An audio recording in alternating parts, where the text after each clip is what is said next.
السلام علیکم، میرا چینل پرنیا وائس میں آپ سب کو خوش آمدید۔ سسٹر، آپ سے امید کی جاتی ہے ویڈیو کو لائک کریں اور چینل کو بھی سبسکرائب کر دیں، شکریہ۔ سسٹر، آج میں ایک ناول کے ساتھ آپ کی حاضر خدمت ہوں جس کا نام ہے رشتے کی ڈور۔ چلیے چلتے ہیں ناول کی جانب۔ قسط نمبر 2۔ ارے نورا بیٹا، ہمیں چائے بنا دے، یہ بڑھیا تو آج اٹھے گی نہیں ٹی وی کے آگے سے، چاہے ہم مر بھی جائیں، نانا نے نانی کا ارتکاز دیکھ کر کہا۔ اور نورا فوراً اٹھ کر کچن کی طرف گئی، جبکہ نانی نے ناک پر سے مکھی اڑائی، ہاتھ مسلسل تسبیح کے دانے پھیرنے میں مصروف تھا۔ بی سنو، نانی ہتھیلی پر تمباکو رکھے رگڑ کر صاف کر رہی تھی جب نانا ابو نے پیار سے نانی کو مخاطب کیا۔ نانی نے آن کی آن نظریں اٹھائیں اور نانا کو گھورا۔ اتنے پیار سے مخاطب کر رہے تھے، ضرور کوئی کام ہوگا۔ کہیے، نانی نے ایک ادائے شان بے نیازی سے تمباکو کو منہ میں ڈال کر نانا کو جواب دیا۔ وہ راشد کے لڑکے کا فون آیا تھا۔ راشد ان کے مرحوم بھائی کا نام تھا۔ نانی کے کان کھڑے ہو گئے۔ ضرور ان کی آمد ہوگی۔ اچھا، ضرور اس پگلی کو ہمارے سر پر نازل کرنا ہوگا، تب ہی تو ان کا فون آتا ہے، ورنہ کہاں ہم بڈھوں کو پوچھتے ہیں۔ بی تم تو خود اتنی خدا ترس ہو، منع تھوڑی کرو گی، ہمیں معلوم ہے۔ نانی نے بھویں اچکائیں۔ جی ہاں، وہ تو ہم ہیں جس کا فائدہ تم نے اور تمہارے رشتہ داروں نے خوب اٹھایا۔ یعنی ہم ہاں بول دینا، نانا نے بے صبری سے استفسار کیا۔ ہوں، نانی نے منہ ہی منہ میں بولی، جیسے ہم تو جانتے نہیں نا، اسی وقت ہاں بول دی ہوگی۔ نانی دل میں بولیں کہ اس وقت تو میں کا بالکل موڈ نہیں تھا ان کا۔ پگلی نانا کے بھائی کی بیٹی تھی جو تھوڑی سی کھسکی ہوئی تھیں، سب ان کو پگلی کہتے تھے۔ دماغی حالت کے سبب 60 سال کی عمر تک کنواری ہی تھیں۔ بھائی دیکھ ریکھ کرتے۔ ایک بھائی کی فیملی کے ساتھ رہتی تھی جو پردیس میں مقیم تھے۔ ان کی فیملی کو جب بھی باہر جانا ہوتا، ان کا ٹھکانہ اپنے چچا یعنی نانا نانی کے ہاں ہوتا۔ نانی اگرچہ زبان کی تیز تھیں، ویسے دل کی اچھی تھیں، مگر ان کو ہمیشہ کھلے دل سے خوش آمدید کہتی تھیں۔ ان کو آنے کا عندیہ تو مل ہی چکا تھا، سو دیر کس بات کی کرتی۔ اگلی ہی صبح وارد ہو گئیں۔ بوٹے سے قد پہ بھاری جسم اور ہمہ وقت بانچھیں کھلائے رکھنے والی منی خوب جوش و خروش سے گھر میں داخل ہوئیں۔ چچی جان، کہاں گئے چچا جان؟ ہم آ گئے ہیں۔ وزنی سا بیگ جو ان کے طویل قیام کا پتہ دے رہا تھا، ساتھ لیے وہ نانی کے کمرے میں داخل ہوئیں۔ نانی لینڈ لائن پر کسی سے محو گفتگو تھیں اور نانا اپنے کمرے میں کسی کتاب کی ورق گردانی میں مصروف تھے۔ کہاں گئے سب؟ منی عرف پگلی تشریف لا چکی تھی۔ نانی کا دروازہ ہمیشہ کھلا رہتا تھا۔ آئے چچی جان، کیسی ہو تم؟ والہانہ اپنی محبت کا اظہار کرتی وہ نانی سے لپٹ گئی۔ نانی جو ان کی آمد کا شور سن کر اپنی بیٹی سے فون پر الوداعی کلمات ادا کر رہی تھیں، ان کی اس اچانک ورافتی پر ہل گئیں۔ آئے منی، دیوانی ہوئی ہو کیا؟ ہم بڑھیا کو ابھی گرا ہی دیتی، انہوں نے ان کو پیچھے ہٹاتے ہوئے کہا۔ کن اکھیوں سے نظر ان کے سر کی طرف تھی، جہاں حسب معمول گھونسلہ بنا ہوا تھا، جسے اوپر سے پانی لگا کر کنگا کر کے بٹھا دیا گیا تھا۔ نانی کے ذہن میں ان کی پچھلی آمد اور روانگی یاد آئی جو نانی نے ان کے سر میں جوؤں کی ریل پیل کے سبب ہنگامی بنیادوں پر کی تھی۔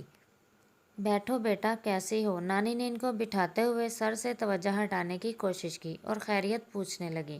بس چچی جان، گزارا ہو رہا ہے، بھائی بھابھی باہر سدھارے ہیں، جانے اب کب لوٹیں، ہم کو تھوڑی بتاتے ہیں کہ کب آئیں گے کب جائیں گے، ہم تو ان کے گھر میں ایک اضافی بوجھ کی مانند ہیں۔ انہوں نے لاپرواہی سے ایک گہری بات کی جو نانی بخوبی سمجھ سکتی تھیں۔ بیٹا، ابھی چائے بنائیں تمہارے لیے؟ انہوں نے منی سے ہمدردی سے استفسار کیا۔ نہیں چچی جان، آج تو ہمارا پائے کھانے کا دل ہے، آپ بناتی بھی تو اتنے اچھے ہیں، آج پائے بنا لیں، ایک دن کوفتے، ایک دن نہاری، بس آگے کا پھر بتائیں گے۔ منی کی بانچھیں کھل گئیں۔ انہوں نے نانی کو پورے ہفتے کا مینیو بھی بتا دیا تھا۔ نانی پوری آنکھیں کھولے اسے دیکھ رہی تھیں۔ ہم بڑھیا تمہاری خدمت کے لیے تو بیٹھے تھے یہاں کہ تم تشریف لاؤ اور ہم کام پہ لگیں، نانی نے طنزاً کہا۔ جی شکریہ چچی جان، منی نے خوش ہو کر شکریہ ادا کیا۔ نانی پہلو بدل کر رہ گئیں۔ آہا منی بیٹا، کیسی ہو؟ نانا نے بھی ان کی آوازیں سن لی تھیں، اسی لیے کمرے میں ان کو آمد کا موقع دیے بغیر یہیں آ گئے۔ چچا جان السلام علیکم۔ وہ تعظیماً کھڑی ہو گئیں۔ جیتی رہو جیتی رہو۔ انہوں نے سر پر ہاتھ پھیرا اور نانی کے سامنے رکھے پلنگ پر بیٹھ گئے۔ اور بھائی کیسی ہو چمن آرا؟ انہوں نے ان کے اصلی نام سے پکارا۔ ٹھیک ہیں چچا جان، آج ہم بہت خوش تھے کہ چچی جان کے بنائے کھانے کھانے کا موقع ملے گا۔ خوشی کا اظہار آواز کے اتار چڑھاؤ سے واضح ہو رہا تھا۔ نانی جذبز ہو گئیں۔ ہم ذرا کچن سے آئے۔ وہ اب مزید یہاں نہیں بیٹھ سکتی تھیں، اسی لیے بہانہ بنا کر اٹھ گئیں۔ کچن میں نورا کھانے پینے کا سب بندوبست کر چکی تھی۔ نانی نے اسے کھانا نکالنے کی تلقین کی اور خود نانا اور منی کو بلانے چلی گئیں۔ چلتے ہیں ارمان، میرا دل روتا ہے، قسمت کا دستور نرالا ہوتا ہے۔ منی دنیا اور مافیہ سے بے خبر گانا صرف سن اور دیکھ ہی نہیں رہی تھی بلکہ لہک لہک کر گا بھی رہی تھی۔ نانی اپنے مخصوص صوفے پر براجمان پان بنانے میں مشغول تھیں اور نیچے بیٹھی منی کے جھٹکے دیکھ رہی تھیں جو وہ گانے کے ساتھ ساتھ لینے میں مصروف تھیں۔ اے منی، بس بھی کرو، یا کم از کم گاؤ تو مت۔ چچی جان آواز کم کر لیتے ہیں، انہوں نے سیدھا ہوتے ہوئے فرما برداری سے کہا۔ نانی جو پان بنا چکی تھیں چھنگلی سے منہ میں کتھا رکھ رہی تھیں۔ منی بیٹا، یوں تو تمہیں کھانے پینے کی اور اپنے مطلب کی سب باتوں کی عقل ہے، کچھ اپنی صفائی ستھرائی کا بھی خیال کیا کرو نا۔ نانی نے بات مکمل کر کے پان منہ میں رکھا۔ منی نانی کی اس بات پر تھوڑا جھینپ گئیں مگر دماغ کہاں درست تھا، جب بولیں تو دور کی کوڑی لائیں۔ اچانک نیچے سے اٹھ کر نانی کے برابر صوفے پر بیٹھ گئیں۔ چچی جان آپ کو کیا معلوم، تقریباً گھس کر بولیں۔ ہم بتاتے ہیں، وہ ہے نا نرگس کا لڑکا۔ کون نرگس؟ نانی کی آواز حیرت میں ڈوبی ہوئی تھی۔ ارے وہی نرگس جس کا لڑکا ہے سنجے دت۔ وہ لڑکا ہمارے جوؤں کا کاروبار کرتا ہے، 1 جوں 10 روپے میں بیچتا ہے۔ نانی کا ہاتھ بے ساختہ اپنے ماتھے پر ٹک گیا۔ اے منی، اٹھ کھڑی ہو یہاں سے، اول فول بکتی ہے۔ ارے چچی جان، ہمیں کیا ملے گا کسی کو بدنام کر کے؟ کھڑی ہو یہاں سے، ویسے سب عقل، بس کام کی بات کرو تو دماغ بہک جاوے ہے تیرا۔ نیچے بیٹھ اور ٹی وی دیکھ، ہم نہیں دیکھ رہے۔ منی کا انداز نروٹھا تھا۔ آج نانی نے نانا اور منی کی فرمائش پر پائے بنائے تھے، سو وہ دونوں بہت خوش تھے۔ نانا کھانے پینے کے معاملے میں بالکل لحاظ کے قائل نہ تھے، سو مزے لے لے کر کھائے جا رہے تھے۔ اے بس کرو اب، ماشاءاللہ تیسرا نان کھا رہے ہو اب۔ نانی نہیں رہ سکی تو بول پڑیں۔ ارے تم تو ہمارے کھانے پر نظر رکھتی ہو بس، تم کھاتے تھوڑی ہو، تم بھرتے ہو۔ آج ہم نہ رکیں گے، نانا نے رغبت سے کھاتے ہوئے کہا۔ واقعی چچا جان، آج تو لطف آ گیا کھانے کا۔ Very nice very nice. Munni نے ایک ہاتھ سے چٹکی کا اشارہ کیا۔ نانی نے دونوں کو گھورا اور اٹھ کھڑی ہوئیں۔ طوفانی بارش نے گندم کی فصلوں کو شدید نقصان پہنچایا۔ نیوز کاسٹر سلیقے سے خبریں پڑھ رہی تھی جو منی پوری دل جمی سے دیکھ رہی تھیں۔ نانی اپنے صوفے پر بیٹھی پیاز کاٹ رہی تھیں کہ آج بریانی بنانے کی فرمائش کی تھی منی اور نانا نے۔ ایک دم منی بی بی اچھل کر بولی، چچی جان ہمیں ایک بات سمجھ میں نہیں آتی۔ کیا؟ نانی پیاز کے سبب آنکھوں سے بہتے آنسو صاف کرتے بولے، جب بارش آتی ہے تب سب انسان بھاگ جاتے ہیں، مرغے مرغیاں بھاگ جاتے، چیل کوے بھاگ جاتے، مگر کیا؟ ان کو خشمگین نگاہوں سے گھور رہی تھی۔ جانتی تھی کچھ انتہائی بے تکا آنے والا ہے۔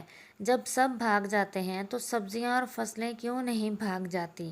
وہ کیوں احمق بنی کھڑی رہتی ہیں؟ انہوں نے معصومیت سے استفسار کیا۔ لا حول ولا منی، احمق وہ نہیں تم ہو، پرے ہٹو عقل کی دم۔ ہم چچا جان کے پاس بیٹھنے جا رہے ہیں۔ منی ناراض سی اٹھ گئیں۔ تمہارا احسان ہوگا ہم پر، نانی نے جل کر کہا۔ منی کو آئے مہینہ بھر ہونے کو آیا تھا۔ نانی اب بیزار نظر آنے لگیں۔ نانا اور منی نے مل کر نانی کو خوب ستا رکھا تھا۔ ماسی پورے دن کے لیے آتی، سب کام کرتی، نانی بس پکانے کا کام کرتی، مگر اس قدر تھک جاتی کیونکہ ہڈیوں میں وہ دم خم نہ رہا تھا۔ کافی انتظار کیا منی جانے کا نام لیں، مگر پلنگ پر پاؤں پسارے گود میں نفاست سے کٹے سیب کی کاشوں کو نوابوں کی طرح کھاتی، ساتھ ساتھ ٹی وی کے مزے لے رہی تھیں کہ اچانک ٹی وی بند ہو گیا۔ کچھ دیر تو وہ ریموٹ ہلاتی رہیں، پھر غور کیا تو معلوم ہوا کہ پیچھے سے دھواں نکل رہا ہے۔ فوراً اٹھی، پلیٹ سائڈ پر رکھی اور گلاس بھر کر پانی ٹی وی کی جالیوں پر ڈال دیا۔ برآمدے میں کھڑی نانی شوں کی آواز سے چونک گئیں۔ اے منی، کیا گل کھلا رہی ہو؟ انہوں نے کچھ سمجھتے ہوئے وہیں سے آواز لگائی۔ ارے کچھ نہیں چچی جان، ٹی وی شاید جل گیا تھا تو پانی ڈال دیا۔ ان کی آواز میں بے فکری صاف محسوس ہو رہی تھی۔ اے کیا کہہ رہی ہو؟ دیوانی ہوئی ہو؟ پانی کاہے ڈال دیا؟ نانی مارے صدمے کے صحیح سے بول بھی نہ پا رہی تھیں۔ یہ قسط تو پہنچی اپنے اختتام تک۔ بہت جلد ملتے ہیں پھر انشاءاللہ دوسری قسط کے ساتھ۔ تب تک کے لیے اللہ حافظ، فی امان اللہ۔